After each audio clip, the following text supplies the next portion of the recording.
pouvoir tranquillement commencer à discuter donc du projet FaceArt. Mais dans l'équipe, vous êtes plus que 4 parce que j'ai vos 4 photos sur l'article. Mais là, il y a Adrien qui est là en plus. Euh, c'est un nouvel arrivant où vous étiez déjà là, mais on va pouvoir parler du projet. Est-ce que vous pouviez nous expliquer, parce que moi j'ai un petit peu vu, en gros, si j'ai bien compris, FaceArt, c'est un drop de NFT pour venir financer euh, le projet The Artist, qui est votre plateforme qui veut mettre en relation les artistes et les créateurs et les entreprises. Euh, Exactement. Est-ce que vous pouvez nous parler un petit peu du processus de création des NFT chez FaceArt? Comment ça s'est passé? Quelle blockchain vous avez utilisé? Ok. Enchanté, je m'appelle Mickaël, président de la Alors, société juste, Diartist. Mickaël, on Oui. t'entend pas très bien. Je sais pas Vous m'entendez si le pas du tout? micro. Là, Là, c'est c'est mieux, mieux. ouais. Ok, je pense que c'est ce micro-là. Il faut bien que. Là, c'est bon là? Ouais, c'est Parfait. parfait.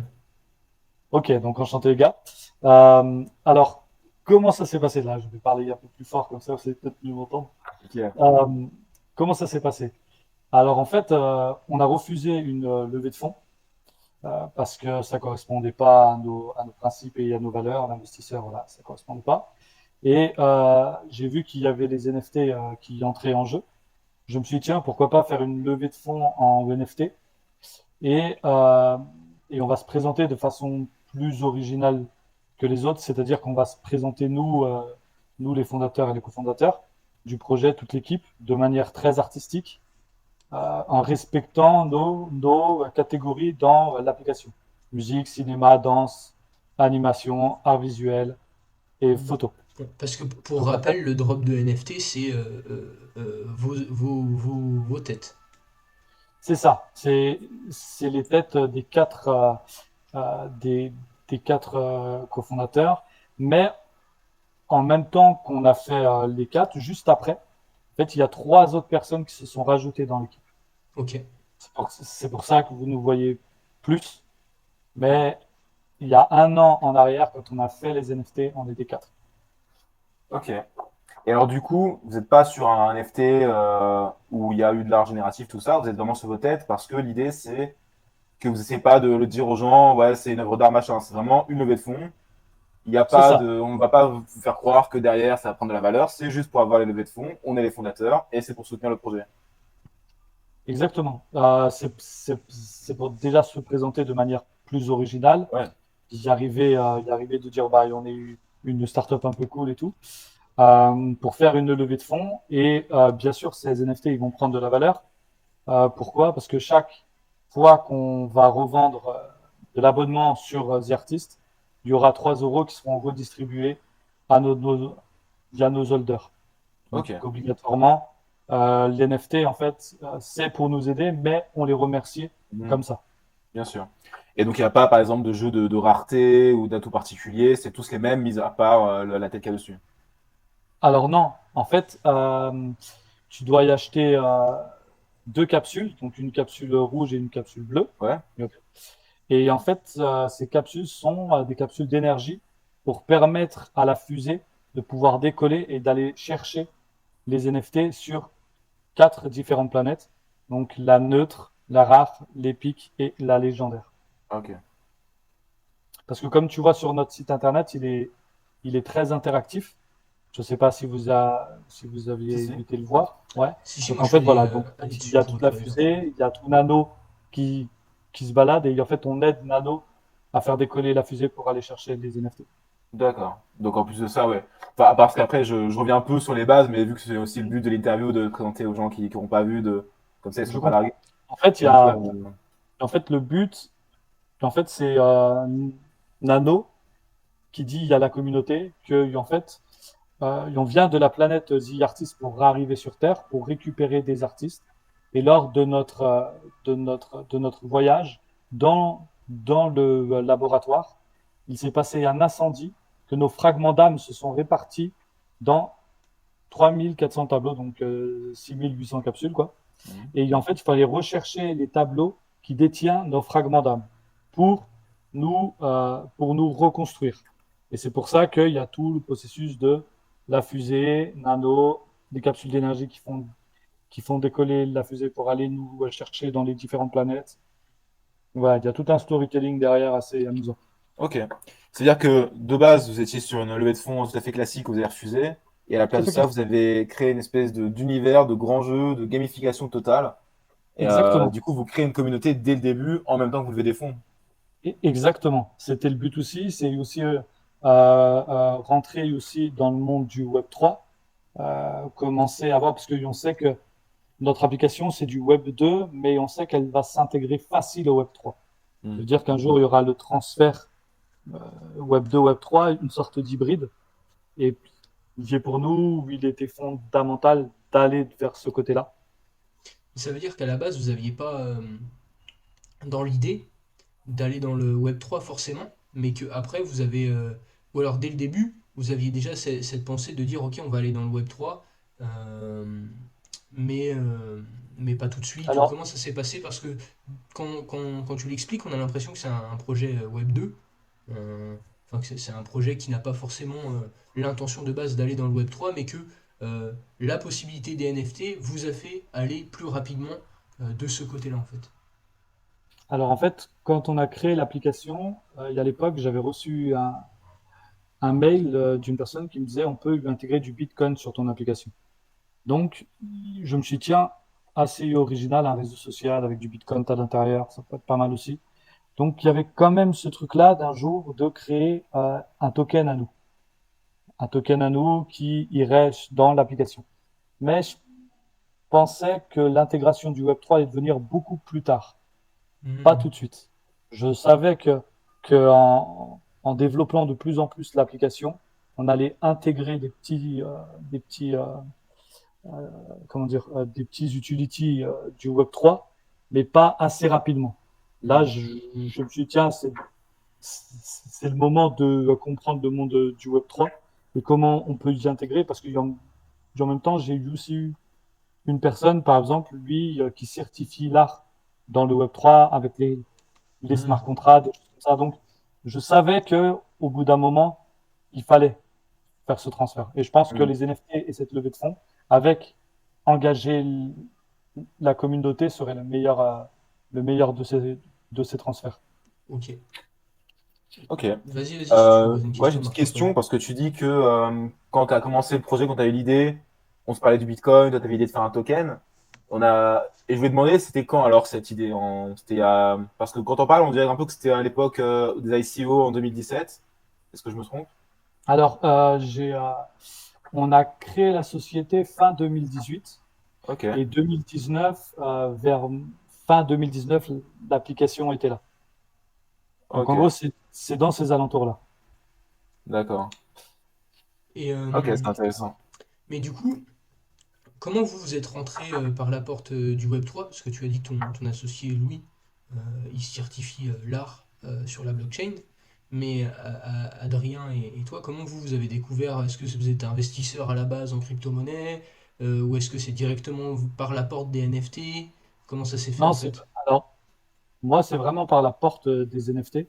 J'ai acheté un NFT qui s'appelait le Moon Boys à l'époque. Mhm. Et je me suis dit, tiens, c'est intéressant ça. Après, je me suis un peu renseigné. Quand j'ai vu que la levée de fonds traditionnelle, je me suis dit, tiens, j'ai appelé mon avocate en disant, est-ce qu'un NFT peut détenir une part sociale de la société? Il m'a dit, non, ça n'existe pas pour le moment. Ça sera peut-être un peu trop compliqué. J'ai dit, dommage, mais je voyais déjà quelque chose qu'on pouvait faire avec ça. Pour moi, j'avais compris ce que c'était. Quand j'ai acheté mon premier NFT, j'avais compris ce que c'était, ce que ça allait devenir. Donc, euh, donc, donc, pour moi, je me suis dit, c'est parti, c'est ça. Ok. Ok. Et toi, Adrien, ton parcours un peu dans le Web3 et dans cet écosystème? Alors moi, donc j'ai acheté déjà de la crypto au tout début, au tout début quand le Bitcoin valait 300 balles. Ah ouais, donc Euh, ouais, parce qu'au début, ça peut être 2017, 2009, on ouais. ne sait Oui, jamais. oui, non, justement, voilà. C'est pour ça que je mets quand même quand il était Ouais, vers les 300 balles. d'accord. Après, bah voilà, enfin, je m'en suis servi, on va dire comme du n'importe quoi à l'époque. Je l'ai pas gardé. Et C'était aujourd'hui, bah, sur Silk Road? non, non, non, non, non, non. Non, mais ça m'intéressait. Et je me suis dit Ok. pourquoi pas. Mais j'étais jeune, j'avais quoi? J'avais 15 ans, 16 ans, donc je voyais pas vraiment l'opportunité. Euh, et après, bah pareil, j'ai vu les NFT au début sur des TikTok, etc. J'en ai acheté un petit peu, pas beaucoup. Et voilà, après, étape par étape, en se renseignant sur l'écosystème, en voyant vraiment que la communauté Web3 était très, très solide, très engagée, quelqu'un qui est dans le Web3 et qui est vraiment aujourd'hui, il y reste, il sait pourquoi il est là, il aime vraiment ça. Et c'est un petit peu comme ça, et en voyant vraiment cet aspect communautaire, en voyant aussi euh, tout l'aspect euh, tout l'aspect propriété, que ce soit la propriété de ce que tu as t'appartient, et également la propriété intellectuelle qui peut être préservée grâce à la blockchain. Donc il y a vraiment eu un petit peu toute cette vision d'ensemble qui a fait que j'ai voulu rejoindre le projet aussi quand il y a eu le lancement des NFT. Ok. Ok. Bah, justement, tu abordes le côté propriété intellectuelle, et je pense que c'est intéressant qu'on en parle, étant donné la nature de votre projet à vous. Une des questions qu'on avait préparées, c'était comment vous garantissez un peu comment vit la propriété intellectuelle au sein de votre projet, de votre réseau social. Ok. Euh, alors, la propriété intellectuelle, bah, en fait, ça va dépendre des artistes, ça va dépendre aussi de leur pays où ils sont, parce que nous, en fait, c'est pas pour protéger l'art dans notre application. Je sais pas si vous avez bien compris euh, ce qu'est The Artist, mais en fait, on ne protège pas l'art encore. J'ai bien dit encore, pas encore. D'accord. Je sais que avec tout ce qui est Web3, on pourra le faire. Mais là, pour l'instant, non. On ne protège pas l'art encore. D'accord. Donc la question c'était un peu ça, juste de savoir est-ce que c'est un sujet qui est abordé, j'imagine, est-ce que vous avez commencé à envisager cette réponse et tout ça, et du coup bah tiens partiellement répondu. C'est C'est un envisagé. sujet abordé, oui. Ça, c'est Hmm. sûr, dans tous les cas.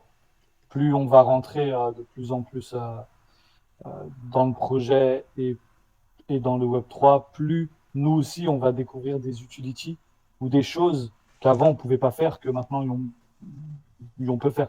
Je suis Hmm. encore débutant dans le Web3. Je viens d'à peine d'arriver, ça fait un an que voilà, j'ai pris l'NFT, puis je me suis dit, tiens, on va faire un truc avec et tout.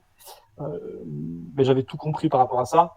Et maintenant, il faut que je comprenne le smart contract, ça c'est bon, tout le truc, mais vraiment pousser loin la chose et tout ce qu'on peut faire par rapport aux artistes et par rapport au Web3, pour que comme ça, je puisse les intégrer. Ce qui est bien, c'est que nous, on est à côté de la Suisse, enfin moi, je suis à côté de la Suisse, Mhm. et la Suisse, on sait que c'est la crypto-vallée, hein.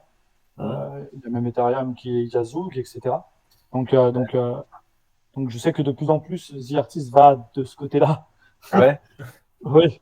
Donc, donc voilà, je pourrais savoir tout ce qu'on peut faire dans le Web3 et avec mon application. Et c'est pour ça qu'aussi on se fait accompagner par DAL, Digital Ouais, par rapport à ça aussi, et par Yagarta qui est en Suisse. d'accord. Euh, voilà, on se fait accompagner des deux. Donc, Dédicace à eux, on les mettra dans la description pour que tu ailles voir. On connaît moins cette entreprise côté suisse, elle est moins connue en France. Et côté frontière, vous avez aussi vers Vitel, il y a la blockchain Valley Vitel, je sais pas si tu connais. Un ah non, je... incubateur qui a été créé axé blockchain avec pas mal d'activités. Après, Ok. Vitel, c'est un peu plus au nord, je crois. Par rapport, je sais pas exactement où t'es, toi, mais. Moi, je suis juste à côté de Genève. Ok, ouais, ouais, donc c'est un peu plus vers le haut. Ouais, ouais, ouais, bah oui, bah oui. Mais il y a un C'est bon plus, écosystème là, parce t'as l'Allemagne, le Luxembourg, la France, la Suisse, ça bouge beaucoup. ouais, ouais, ouais, ouais, ouais, c'est énorme. C'est énorme. Mais moi, je m'en rendais pas super compte. Mais là, il n'y a pas longtemps, par exemple, à Genève, on a été reçu par un député de Genève à Mhm. la Chambre du commerce pour un métaverse. Ah ouais. Ouais, Et, ok. et en fait, ça a ouvert tout de suite les portes. Hmm. En France, ça aurait été plus compliqué d'aller devant un député. Ouais, Alors que ouais. la Ouais, Suisse, c'est c'est carrément que complètement dalle différent. encore. Une mentalité différente. Ça aime bien la, cryp- la crypto, tout ce qui est blockchain, tout ce qui est métaverse. Mhm. Donc, donc voilà, on sent qu'il y a du gros potentiel par rapport à ça. C'est vrai que en France, il y a des choses qui sont faites, mais l'administration est tellement écrasante, c'est tellement une espèce de norme machine mal huilée que un métaverse avec un député, c'est une discussion qui aura lieu dans, Ouais, non, non, dans quelques Voilà. années. c'est encore un peu trop compliqué pour eux. Moi, j'aimerais bien Exactement. juste revenir un tout petit peu en arrière pour savoir qui fait quoi dans le projet, parce qu'Adrien, tu t'as dit que toi, tu étais arrivé un petit peu plus tard. Toi, Michael, du coup, tu nous as dit que tu avais Louis qui s'occupait un peu à la base de certifier l'art. Euh, Ah toi, non, non, non, non. J'ai dit j'ai un ami. ah, Peut-être t'as un que ami, ça. pardon, ok, j'ai pas entendu. J'ai un ami qui m'avait appelé.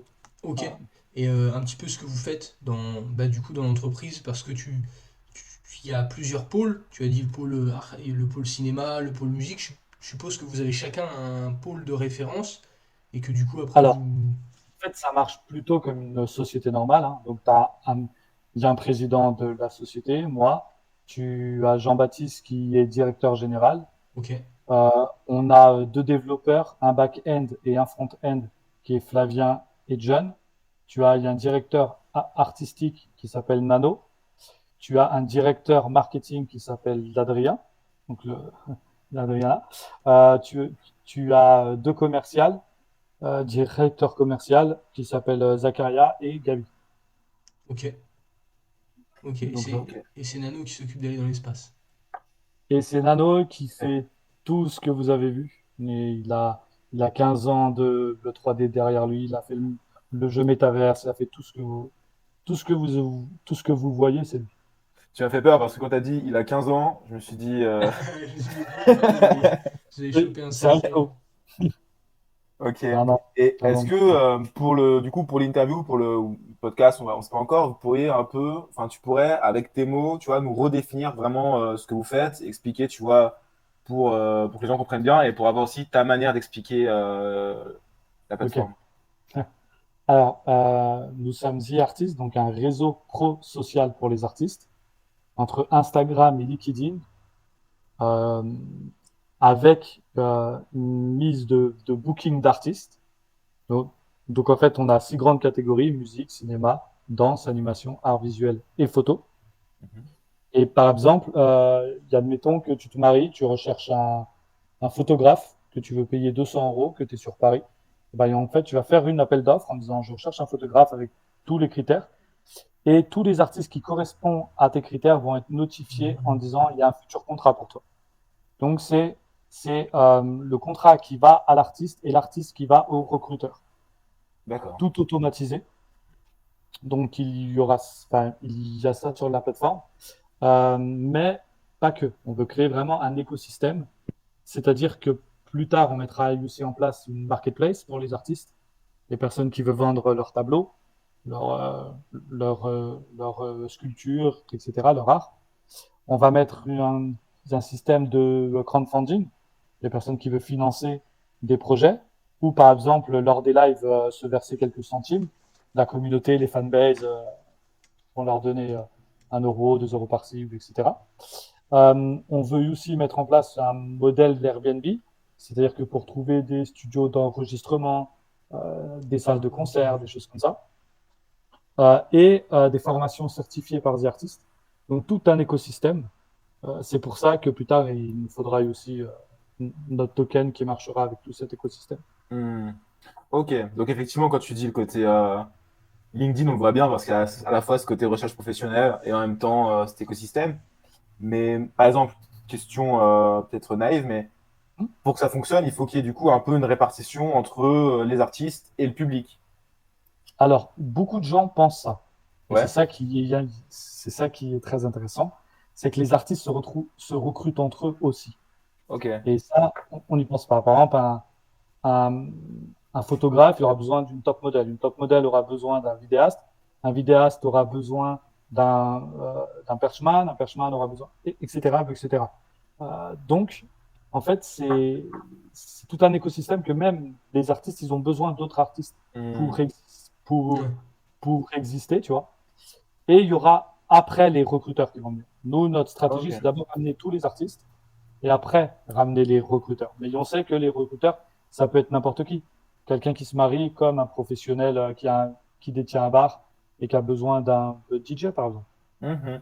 Ok, donc vous n'avez pas besoin du coup de cette espèce de d'équilibre, comme par exemple sur un exemple à con, mais sur Tinder, où il faut qu'il y ait autant de mecs que de meufs, où vous n'avez pas besoin parce que dès le début, même avec cette première masse, il y a assez pour connecter, quoi. Exactement. Ok. c'est assez sympa. Et du coup, comme tu disais après, vous êtes même pas que sur l'art, mais en fait vraiment sur les créateurs. C'est-à-dire même celui qui fait des lives, même celui qui va être un peu peut-être youtubeur, un peu C'est ça. En streamer. fait, quand on, quand on parle d'artiste, en fait, on voit large. On a 200 sous-catégories, c'est-à-dire tu peux retrouver un sculpteur sur glace, sur bois, sur métal.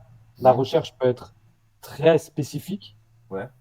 et tout ce qui gravite autour de l'art. C'est-à-dire, par exemple, une coiffeuse pour le cinéma, exprès pour Mhm. le cinéma, ou alors une maquilleuse effets spéciaux. Donc en fait, ça peut vraiment, donc l'art et ce qui gravite autour de l'art. Les artisans, tous les Alors, métiers comme ça. non, pas les métiers vraiment, comment dire, l'artiste traditionnel. D'accord. Tu vois? C'est-à-dire que par exemple, quelqu'un, euh, je sais pas, comment vous expliquer ça? Euh, ouais, voilà, tous les artisans, c'est pas vraiment notre cœur de cible, tu vois. Ok, ouais. À moins s'ils fabriquent des bijoux, des choses comme ça. Oui, tu sais, genre des petits bijoux, des petits Ouais, trucs. ouais, je pensais plus parce que quand tu parlais de coiffeuse, au final, ou même, tu vois, moi je pense aux mecs qui vont te faire par exemple, qui vont travailler sur une scène pour du théâtre, pour du cinéma, qui vont faire les décors, qui vont eux être un peu Ah artisans. oui, Mais ah du coup, bien sûr, des hmm, designers de décors de scène, ouais, ouais, ouais, ok. bien sûr. Et Vas-y, je t'en prie.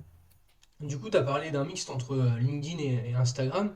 Est-ce que sur le. Là, je vois bien moi, le côté LinkedIn, mais le côté un peu mix avec Instagram, est-ce que ça veut dire qu'il y aura des sortes de likes, on pourra commenter, il y aura un algorithme avec des préférences? Comment ça va fonctionner tout ça derrière? Alors, il y a un fil d'actualité, Ouais, ok. ok, entre, entre Instagram et puis TikTok. Voilà, ce sont des images un peu plus longues, on va dire ça comme ça. Ok. Tu as aussi tous les hashtags qui vont avec il y a le réseau. Tu as tout ce qui est like, commentaire. Tu as tout ce qui est profil aussi, où tu peux mettre plusieurs photos, plusieurs vidéos. Tu as la messagerie intégrée directement à l'intérieur. Tu as une régie pub, comme font souvent les réseaux. Donc, c'est pour ça qu'on a les deux catégories. On a le social, parce que l'artiste a besoin de social. Ouais. Mhm. Si on lui mettait tu t'inscris puis t'attends les recruteurs, ça marcherait pas. Il faut Ouais. qu'ils discutent entre eux, il faut qu'ils se trouvent des idées, voilà. Faut que la plateforme elle vive, quoi. Il faut que la plateforme vive. Exactement. Ok. Très bien. Ouais. Euh, et un petit peu pour la suite, là, vous avez fait votre drop de NFT. Comment ça s'est passé un petit peu ce drop avec FaceArt? Est-ce que vous avez déjà des bons résultats? Et qu'est-ce que vous avez envie de mettre en place ensuite pour toujours attirer plus d'artistes, vous faire connaître? Quels sont vos objectifs un petit peu plus loin dans ce niveau marketing? Ok. Parce que là, faire un drop de NFT, c'est pas. Enfin, il faut quand même. C'est un risque, quoi. C'est pas un truc traditionnel où on va juste publier sur les réseaux. Vous avez quand même fait une belle marche en avant dans le Web3. Alors que ça fait que un an pour toi, en tout cas, Mickaël, que tu es dedans. Beaucoup plus pour Adrien, mais je suis pas sûr que moi je l'aurais fait, tu vois. Euh, donc, est-ce que ouais, vous pouvez nous parler un petit peu des résultats que ça a donné et Alors, pour la suite? ce qui est intéressant, c'est que on vient juste de rentrer dans le Web3. On nous avait demandé, enfin, la stratégie, c'était de faire un jeu dans le métaverse. On a fait notre métaverse et ça a amené 1200 personnes en train de jouer. Donc en fait, pour nous, c'était une découverte. Le fait que même dans le métaverse, on pensait qu'il y avait beaucoup de gens qui étaient avancés. Et quand on est y arrivé, quand on a proposé le nôtre, on s'est dit, tiens, en fait, euh, je- on, on se démarque très rapidement. On a vu que notre stratégie, on se démarque très rapidement. En même temps, on est une grande équipe aussi, il faut le dire.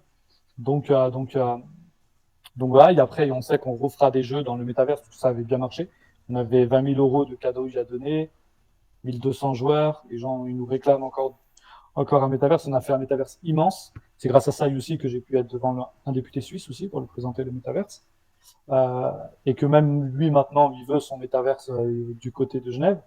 Donc, ça a ouvert des portes aussi par rapport à ça. Donc, super intéressant. Ensuite, nous, on marche aussi sur deux, c'est-à-dire qu'on va aller rechercher des levées de fonds en NFT, et on va aussi rechercher des levées de fonds en traditionnel. On ne ferme pas la porte sur du traditionnel, hein. On est quand même une start-up, on est un réseau social. Il faut des milliers, voire des millions de téléchargements Donc, que pour nous, on veut vraiment être gros, on a des grosses ambitions. Donc, on vient de commencer. Notre premier drop, bah, c'est très bien passé. Euh, En fait, même on a allongé le temps parce que à la base, il devait que minter pendant une courte durée. On Ouais, a y allongé le temps pour faire vous avez plaisir rajouté à un la limite. communauté. Le, le premier drop, il a été très court. Après, on a dit, bon, on allonge un peu. Avec, bah déjà, avec le budget récolté, bah on peut. En fait, l'application The Artist, elle existe déjà. On a fait 10 000 utilisateurs à l'intérieur. Sauf qu'on a fait 10 000 utilisateurs en bêta test. Ok, En fait, on l'a coupé et maintenant, on lance la version 3 avec toutes les améliorations qu'il y a et toute la nouvelle technologie qu'on va prendre parce qu'on avait choisi une technologie qui n'était pas assez fiable pour récolter plusieurs millions de téléchargements. Donc Hmm. pour nous, il fallait freiner là, il fallait lever des fonds. Donc avec ces fonds-là, on peut continuer le développement de la version 3, libérer plus de personnes pour développer ça. Donc c'est déjà une réussite en soi. ok, top. Ok. Mais tu avais juste parlé au début que les levées de fonds traditionnelles, ça correspondait pas un petit peu avec votre ligne directrice. Qu'est-ce En qui... fait, alors, en fait, c'est pas que ça correspond pas, c'était la proposition qui Ok, correspondait pas. ouais. Et en fait, la personne a été, enfin, c'était plutôt des garages. Et en fait, elle y voyait que l'économie derrière. Elle comprenait pas trop. Ça veut dire que c'était un patron avec 40 garages. Je peux pas dire son nom, mais voilà. Ah, ok, Et c'était rien à voir avec Ouais, l'écosystème. ouais, ouais, d'accord, voilà, ok, rien à voir avec exactement. le côté artistique et tout. Voilà, c'était pour prendre le billet, pour investir, pour dire voilà, j'ai investi, mais c'était un requin derrière aussi. Ouais. C'est-à-dire, C'est-à-dire c'était pas de quelqu'un soutien qui était, derrière, pas de réseau, pas rien, quoi. voilà, Ouais. exactement. Donc en fait, si on nous fait des propositions qui pourraient faire avancer la plateforme avec des fonds et avec une juste équilibre, aucun problème. Il n'y a aucun problème, on ne va pas se fermer non plus, hein. Il y a, il y a des personnes dans l'écosystème qui peuvent investir, qui peuvent nous faire avancer. On prend, il n'y a pas Ouais. aucun souci. Donc vous avez, donc si des gens nous écoutent et qu'ils ont envie d'investir chez The Artist, ben, ils sont à l'écoute des offres potentielles. Voilà. Euh, Moi, je voulais poser une petite question sur ton parcours. Déjà, à la base, je voulais te demander un peu, toi, ce qui t'avait amené à faire quelque chose axé sur l'art, parce que Sur là? Ok. je ne savais pas si de base, toi, tu étais un artiste, un musicien, j'ai pas mené ce travail d'enquête, mais je voulais aussi bah, Pas de répondre souci. déjà à ça. Ok. Alors en fait, moi, depuis tout petit, je bégaye. Là, vous ne le voyez pas parce que ça a bien guéri, même Ok. si j'ai un peu de reste. Et en fait, à 9 ans, j'ai ma professeure de musique, elle m'a demandé de chanter. Et quand je chantais, et ben, je bégayais plus. Hmm. Ok. Ça veut dire que je parlais. Et en fait, je suis rentré dans la musique comme ça, une libération. Ça a libéré ma voix, ça a libéré mon bégaiement, ça a libéré mon handicap, parce qu'on peut parler d'handicap hein, quand tu es Ouais, petit. clairement. Tu dis 10 minutes à dire maman, c'est un peu compliqué à Ouais, 7-8 puis en ans. plus, quand t'es jeune, Ouais, c'est c'est difficile, compliqué. hein. C'est ça. Donc en fait, je suis tombé dans la musique tout petit, tu vois. Et ensuite, vers les 17 ans, j'ai quitté l'école du jour au lendemain pour rentrer dans une école de chant, parce que j'avais vu que Christophe Maé, lui, il avait tout quitté pour rentrer dans une école de chant. Et Ouais, quand j'étais mais à l'époque, tu sais, c'était la Star Academy qui passait. ouais c'est quand Quand Christophe j'ai Maé était au entendu, top. voilà. Et quand j'ai entendu école de chant, j'ai dit, waouh, il y a des Star Academy qui existent comme ça. Hmm. Donc j'ai tout quitté. Et 3 mois après, je rentrais dans une école de chant pendant 4 années. Ensuite, j'ai été professeur d'expression scénique avec des élèves. J'ai été aussi jury pour un concours de chant pour une maison de disques pendant 3 années. Donc, Ok. voilà. Et j'habite dans un petit village à la base, et c'est très difficile parce que j'aime bien le R&B. Le problème, c'est guitare. Enfin, il y a un guitariste R&B, c'est compliqué il y a trouvé. C'est Et rare, ouais. je mettais avec des feuilles en mode numéro de téléphone si vous avez un guitariste et tout. Et c'est là, en fait, que j'ai dit, mais il n'y a pas de plateforme. Et il y avait des Ok. plateformes, mais pas optimisées, pas bien. Mhm. Et là, je me suis dit, tiens, il faut faire un truc. Il faut y ouvrir les portes. Ok, Ouais, franchement, c'est génial quand il y a une histoire et que ça répond à un vrai besoin que tu as constaté, tu dis, bon, il n'y a pas cette solution, moi je vais la créer. Tu vois, c'est assez intéressant, c'est assez beau. ouais. Parce que Et deuxième question, juste que je voulais rajouter liée à ça, c'est comment Enfin, tu as l'air de plutôt bien te débrouiller dans le monde de l'entrepreneuriat, tu vois. Est-ce que tu as une autre expérience aussi à ce niveau-là, ou dans le côté business, tout ça Alors, j'ai fait de l'MLM pour commencer. Ok. Ça coûte pas très cher et en plus, c'est le premier pas dedans Ouais. pendant il y a à peu près 3 ans.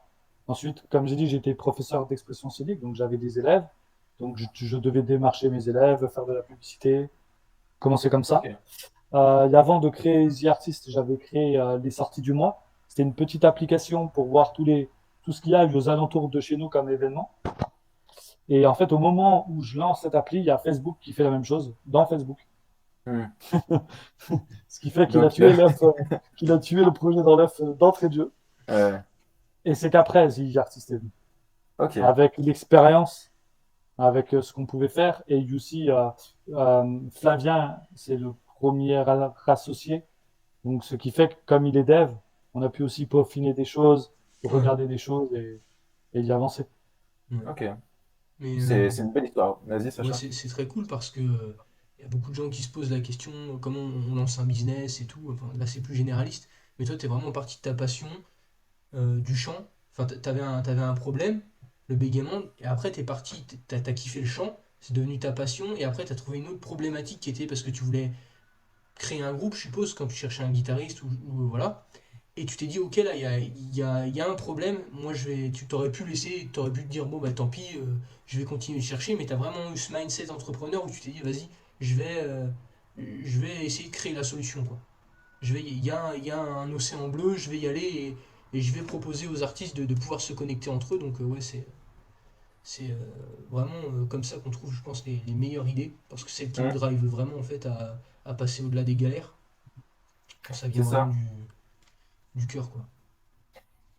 Et puis en plus en ce moment, moi j'ai constaté là, je sais plus où je disais ça, mais aujourd'hui même, il y a en ce moment une explosion des plateformes sociales. Depuis que Elon Musk a acheté Twitter, c'est un peu jeter le pavé dans la mare, tu vois. Tout le monde se dit bon bah en fait, moi aussi je peux avoir ce réseau. Les gens en fait se sont dit si Twitter c'est le réseau social qui va être plus orienté sur les opinions d'Elon Musk, bah du coup moi je peux choisir un réseau social qui me corresponde. Et c'est un peu l'ère des réseaux, on va dire, adaptés aux affinités, aux communautés, aux choses comme ça. Et du coup, ça va en même temps avec ce que vous faites d'un réseau pour les artistes et ça tombe assez bien. Et est-ce que vous avez, vous, par exemple, parce qu'on dit toujours qu'il faut commencer par une petite catégorie, tu vois, très, très ciblée, très nichée, est-ce que dans la catégorie artiste, vous en avez une en particulier qui vous parle, que vous voulez aller voir? Bah, moi, c'est la musique. Parce Ouais. que je connais bien ce milieu et je sais qu'un chanteur ou même qu'un artiste musicien, il a besoin de tout. Il a besoin d'un photographe, d'un caméraman, il a besoin Ouais. d'une pochette de CD, il a besoin de... En fait, il répond à beaucoup de catégories dans l'application. Donc, c'est celle-là qu'on vise le plus et c'est ça qu'on a un peu le plus. Par contre, on a beaucoup aussi les caméramans, les photos, parce que ça va aussi avec. Hmm. Je pense que le moins qu'on a pour le moment, c'est tout ce qui est un peu cirque. C'est compliqué à trouver quand même. Cirque? Ah ouais, Ouais. ok. Ah ouais, Ouais, vous avez même ça en ouais. fait. Ah oui, oui, oui, oui, Ok. magicien, clown, acrobate. Ah oui, oui, Ah, oui. trop bien. Les Donc, magiciens, c'est pas mal en tendance sur genre TikTok, tout ça, donc peut-être que vous pouvez aller voir des oui, oui, gens un oui. peu, ça vous fera des influenceurs, tout ça. Oui, oui, oui, bien sûr. Mais je dis le moins dans la catégorie, c'est-à-dire que quand tu Ouais, tapes cirque, forcément. tu trouves pas 10 000 magiciens. T'en as Ouais. quand même. Euh, mais pas acrobate pareil, tu vois. C'est un Hmm. peu, voilà, Ok. Des niches Euh, particulières. ouais, dis-moi. Non, non, je dis des niches très particulières, ouais, des mais que niches, certaines personnes ont besoin quand même, comme un hôpital, par exemple, il va chercher des magiciens et des clowns. Donc, c'est-à-dire que même quelqu'un qui gère l'organisation d'événements dans un hôpital, il pourrait se retrouver sur The Artist à chercher des magiciens Ah ou des ouais. clowns. Hmm. Ah ouais, Ok. carrément. C'est marrant parce que du coup, moi, quand vous parlez de ça, ça me fait aussi penser plus à Fiverr qu'à LinkedIn, tu vois. Parce qu'il y a vraiment ce côté, par exemple, aujourd'hui, tu veux un photographe, tu vas plus aller sur Fiverr que sur LinkedIn parce que c'est là où ils vont être. Et ils ont déjà un peu ce côté entrepreneur, on prend des missions, on fait des choses comme ça. Mais c'est vrai qu'aujourd'hui, ils sont éparpillés. LinkedIn, Facebook, Fiverr, tu vois, ils sont un peu partout, ils mettent leurs photos sur Instagram. Du coup, c'est vrai qu'il y a un peu tout qui est partout. Et moi, tu as dit un truc qui m'a fait penser à quelque chose, là, quand tu parles des ouais. musiciens qui ont besoin de vidéos, de photos. En fait, je me dis, normalement, c'est un peu le rôle du label, ça. C'est un label qui va leur dire, bah, nous, on s'occupe de tout. Et du coup, est-ce que vous, c'est aussi, bah, un peu permettre aux artistes d'être 100% décentralisés et de couper l'herbe sous le pied des labels et de leur dire, bah voilà, nous, on vous permet d'avoir tout au même endroit et de vous développer tout seul, quoi. Alors, on ne va pas se faire des ennemis non plus, hein. C'est la question qui fâche là, Marc-Antoine. Non. En fait, les maisons de disques, par exemple, des fois, je recherche deux danseuses euh, pour un artiste et tout. Donc, on va être un outil pour eux. Parce qu'il y a Ok. même euh, les gens qui s'occupent des artistes, comme leur manager ou comme leur booker, tout simplement. Euh, Ils auront besoin de cette plateforme. Par exemple, quand un petit artiste qui va émerger, il y aura besoin de danseuses aux yeux bleus, petits 1m80, nanana et tout. Et qu'en fait, ils ont déjà fait tous leurs contacts et que c'est tout le temps les mêmes films qui tournent sur les différents clips, etc. Et qu'il y aura besoin de changements, ben hop, ils vont aller directement là. Et tu as aussi le petit artiste que lui n'a pas beaucoup de budget, que lui n'est pas signé encore, Mhm. qui aura besoin aussi. Donc pour moi, il y a les deux Ouais. écosystèmes qui vont s'équilibrer. Ok, c'est très intéressant. Et ça me fait penser à une autre question. Est-ce que vous prenez une... parce que là encore, on revient à la comparaison LinkedIn, Fiverr. Est-ce que vous prenez une commission quand il y a quelqu'un qui trouve un partenaire Alors, sur une mission? Alors, déjà, nous, on ne prend pas une commission sur l'artiste parce que on veut vraiment être un outil pour les gens qui vont utiliser The Artist. On ne veut pas qu'ils nous voient comme des ennemis parce Ok, que si on prendrait des commissions, il y a beaucoup de boîtes, d'agences qui ne feront pas appel à nous. ouais. Oui, on veut juste. Et en plus, il n'y a pas que ça, il y a le fait aussi que tu prends The Artist, tu veux y ouvrir Londres maintenant, tu peux. Alors que si tu prends des commissions, tu dois t'adapter à leur loi, t'adapter à la loi des artistes dans chaque pays Mmh. contre Mhm. des avocats. Et c'est super compliqué parce que des fois, un artiste, il est intermittent du spectacle, ou il est à son compte, ou donc ça devient très compliqué. Alors que là, avec un abonnement, eh ben, pour la scalabilité, ça va beaucoup plus vite. Tu Ok, vois? Donc ok, ok. ça veut dire que Ouais, c'est vraiment l'abonnement, il va intéressant. être, l'abonnement, il va être pour tout le monde ou seulement pour les artistes ou pour les artistes et les entreprises, comment ça va se passer? Alors, l'abonnement, et en fait, l'application, elle est gratuite. Ok. Tu peux venir et tout, poster du contenu, commenter, liker, il n'y a pas de problème. Et c'est au moment où tu vas recruter la personne. Par exemple, l'artiste, il va recevoir, il y a un utilisateur qui est intéressé pour vous booker, il veut vous payer $700 la prestation. Est-ce que vous acceptez oui ou non? Toi, tu vas mettre oui, et là, il faudra payer l'abonnement. Ok. Si tu écris à l'artiste directement et que tu n'as pas payé l'abonnement, l'artiste va recevoir, il y a un utilisateur qui a essayé de vous contacter, mais qui ne saura pas qui en fait. Tu vois? Mmh. Tu Ok, comprends? là, Ça veut dire coupe. Ouais, non, je te coupais, mais c'est en gros, là, on revient un peu sur le côté LinkedIn, quoi. Où il y a quelqu'un qui a vu ton exactement. profil, mais tu sais pas qui c'est. Voilà, exactement.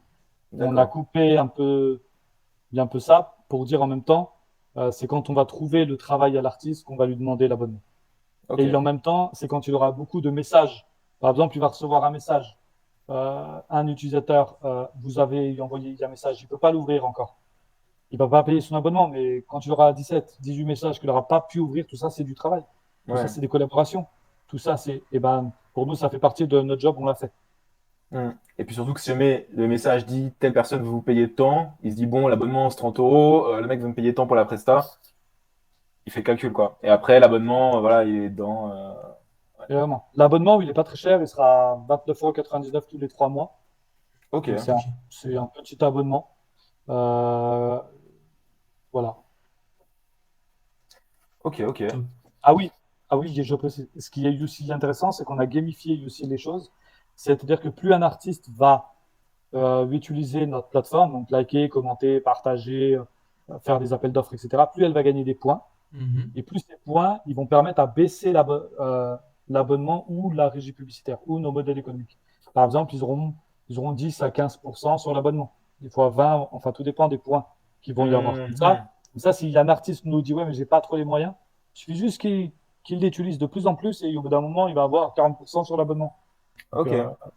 Ok, C'est pour ouais. avoir un peu un équilibre entre vous, votre besoin de croissance, de visibilité, et derrière, bon bah, on s'arrange quoi. Tu exactement. deviens ambassadeur, t'as une réduction, et derrière. Ouais, Exactement. Avec des badges, des choses gamifiées. Ouais. ouais, Ok. c'est vraiment un bon moyen de faire parce qu'en plus, plus lui participe à la plateforme, plus il se fait connaître, donc plus il a potentiellement des propositions d'offres. mais en même temps, plus il a des réductions. Donc en fait, ça fait un effet boule de neige. C'est comme quand Mm. tu commences sur LinkedIn à poster, t'es pas connu, mais plus tu te mets à poster, plus tu as des offres, plus tu as des likes, etc. Sauf que bah, là, sur LinkedIn, t'as pas de réduction, mais là, sur votre plateforme, bah, il y en aura quoi. Donc en fait, il y a vraiment une motivation dès le départ de se dire, bah, même si j'ai que deux trois vues au début parce que je suis pas connu, bah, ça me permet de potentiellement avoir une réduction sur l'abonnement. Donc en fait, pour commencer, je trouve que c'est super intéressant parce qu'on peut abandonner vite. Moi, je sais que j'ai créé des chaînes YouTube et tout, et j'ai abandonné très vite parce que bah, tu mets 3 semaines à faire une vidéo et puis tu te retrouves à avoir 8 vues et t'es dégoûté. Alors que là, si t'as déjà un aspect qui te motive, qui est déjà là, qui est déjà sûr d'arriver, bah en fait, tu vas te persévérer beaucoup plus facilement. Donc ouais, c'est trop bien Mm. Ouais, on sent vraiment que que c'est il y a une réfléchi. approche qui est pas axée que on va faire des sous. C'est voilà, on gamifie, on donne quelque chose, on résout un problème qui a. Enfin, il y a une mentalité qui, tu vois, qui est plus axée sur l'utilisateur, qui est plus axée sur vraiment résoudre un problème et mettre un peu le pied à l'étrier. Voilà, pas s'attendre que les gens ils viennent sur la plateforme et ils soient super actifs comme C'est si d'un ça. coup tu avais créé TikTok et C'est- que tu avais le gouvernement chinois Et derrière toi, c'est quoi. et c'est pour ça aussi que les NFT rentraient bien dans l'aspect Mm. communautaire. Au début, il faut créer le noyau dur Ouais, ouais. pour que tout marche. Et pour moi, enfin, pour la vision de la boîte, c'était parfait. Ok. Top. Ben, on va arriver un peu vers la fin là. Moi, j'avais Ouais, une dernière question, un peu plus technique, mais pas forcément de vas-y, réponse. vas-y. Mais vu que nous, on fait aussi du contenu, du SEO, des choses comme ça, enfin, moi, c'est une chose que je fais aussi. Je vais vous demander, est-ce que du coup, vous avez forcément un algorithme qui fait le feed, vous avez un algorithme qui va faire le moteur de recherche pour trouver les gens. Cette technologie, est-ce qu'elle n'est pas compliquée à créer, à mettre en place? Ça se passe comment à ce niveau-là? Alors, c'est un réseau social, hein. Ouais. C'est un coût. Mais par contre, tout ce qui est fil d'actualité, recherche, en fait, ça marche par mots-clés. Donc, c'est les plus simples à mettre en place. Ce qui est vraiment compliqué, c'est la charge d'utilisateur qu'on va avoir. Ok. Parce que mettre tout des petits algorithmes par-ci par-là, c'est pas ce qui est très compliqué. Ce qui est compliqué, c'est de trouver des développeurs et une équipe de dev qui peut développer une application qui peut prendre en charge plusieurs millions d'utilisateurs. Hmm. C'est ça qui est le plus cher à Ok. développer. Ouais. Et, et pas juste des petits, voilà. Pas la technologie en elle-même, ouais. C'est Ah, vraiment la les. technologie en elle-même. La manière dont ça va être construit Hmm. pour vraiment qu'elle soit très solide. Ok. Ok. La Ok. structure Ok. qu'il y a derrière, si je me permets juste de rajouter quelque chose. Bien sûr. Imagine-toi, par exemple, si à chaque fois qu'un utilisateur il fait une recherche sur l'application et que ça va envoyer des requêtes sur toute la base de données, ou si par exemple, bah, tout est déjà stocké au préalable. C'est vraiment tout l'aspect de la structure qu'il y a derrière qui est compliqué et qui coûte cher. Ok. Qui coûte cher, du coup, aussi en ressources, en serveur à acheter, en. Et en ressources, et en fait, il faut que l'application soit pensée pour le Hmm. futur. Il ne faut Ouais, pas bien que ce sûr. soit des mecs qui font ce qu'on leur demande, mais que ce soit des mecs qui réfléchissent aussi à la stratégie pour mettre en place une structure qui soit suffisamment solide. Qui sont résilientes et Ouais. qui se projettent. Ok. Top. Ok, ça veut dire. Ouais. Genre- Non mais enfin, je vois un peu, puis même il va y avoir toutes les données d'utilisateurs à récupérer et tout. Enfin, je pense que. Ouais. Et d'ailleurs, j'avais croisé quelqu'un qui avait un projet, lui, c'était pour créer des NFT avec les partitions de musique. Parce qu'il avait constaté dans la musique classique qu'il y avait beaucoup de problèmes d'avoir la bonne version de partition, d'acheter la bonne version en ligne et tout. Et donc, est-ce que c'est quelque chose aussi, vous avez pensé à intégrer, parce que c'est une problématique dont vous avez connaissance Alors, non, honnêtement, non. Et c'est pour ça que je dis plus on va avancer dans le Web3, plus on va voir tout ce qu'on peut faire et tout ce qu'on Hmm. pourrait y intégrer. Et c'est pour ça aussi la communauté, elle est importante parce que on va leur dire si vous avez des idées, si vous connaissez des choses, n'hésitez pas à nous en faire profiter pour qu'on travaille sur une technologie ou sur un utility différent sur notre application. Donc, Hmm. pour nous, la communauté, elle est super importante par rapport à ça. Parce que plus de cerveau vaut mieux qu'un. Ouais, c'est sûr. Mais après, c'est l'avantage du coup avec la blockchain, c'est qu'une fois que tu as commencé à l'intégrer à ton process, si jamais tu as un cas d'usage, on va dire un NFT machin un peu spécifique, mais il y a un bridge avec la blockchain ou c'est un Ethereum, bah tu peux l'intégrer en fait assez facilement quoi. Exactement, exactement. Moi, je trouve que c'est le Web3, c'est un monde extraordinaire. Franchement, hein, Je même, tu vois, tout ce qu'on pourrait faire même dans le métaverse. Mm. Enfin, nous, on voit aussi au métaverse parce que là, on bosse dessus là. Mais en gros, on est en train de voir pour faire avec toutes les chambres du commerce qui existent une grande marketplace dans le métaverse. Et que ce soit The Artist et puis des autres personnes qui sont à la tête de ce projet-là, qui incluent The Artist dedans. Mais en fait, parce que on a fait juste un jeu dans le métaverse, donc ça a déroulé là-dessus. Ouais. Donc il suffit qu'on connaisse tout ce qu'on peut faire, tout avec le Web3. Ouais, après ça, je, la plateforme, elle va être monstrueuse. Et en plus, ce qui est bien aussi, c'est qu'on est en train de créer un écosystème où il y a après pour nous copier. Imaginons si quelqu'un veut nous copier. En fait, il peut pas que copier The Artist. Il est obligé de faire tout l'écosystème avec la crypto, les NFT, le Mm. métaverse, etc. Donc, en fait, de plus en plus, on devient solide avec Ouais. tout un écosystème, tu vois. Et c'est ça aussi que j'aime. Et puis, en plus, la caractéristique de ce monde, c'est que au lieu de vous copier, peut-être qu'il va plutôt chercher à être un peu interopérable, à se connecter à votre écosystème avec lui, Faire sa un, solution, plutôt que de. exactement, faire un partenariat. Ouais. Exactement, ouais. Ok. Je crois qu'on va se quitter là parce Ouais. que on arrive au bout là, on a tout ce qu'il faut, en plus ça s'appelle à prendre fin. Mais du coup, bah écoute, écoutez les gars, c'est vraiment super intéressant. Franchement, Ouais, top. c'était bien de vous Cool. rencontrer après avoir fait cet article et de voir aussi que ce projet qui est vraiment profond, qui a vraiment du fond, du répondant. Il est encore au début. Je pense que on vous suivra en fonction des développements. On fera peut-être voilà Avec des plaisir, avec articles, plaisir. on Les suivra ce qui se interviews, passe, ouais, de peut-être ouf. une interview dans quelques temps, quand on sera à la prochaine étape de développement, quoi, avec grand plaisir. Mais Ah, c'est vraiment super intéressant. Hein. bah, merci en tout cas de nous avoir donné de la force, hein, Ouais, Ouais. parce que honnêtement, bah, c'est rare des gens qui se voient là et on va t'interviewer et tout, donc ça c'est cool. avec grand plaisir. Et puis au plaisir d'échanger avec vous.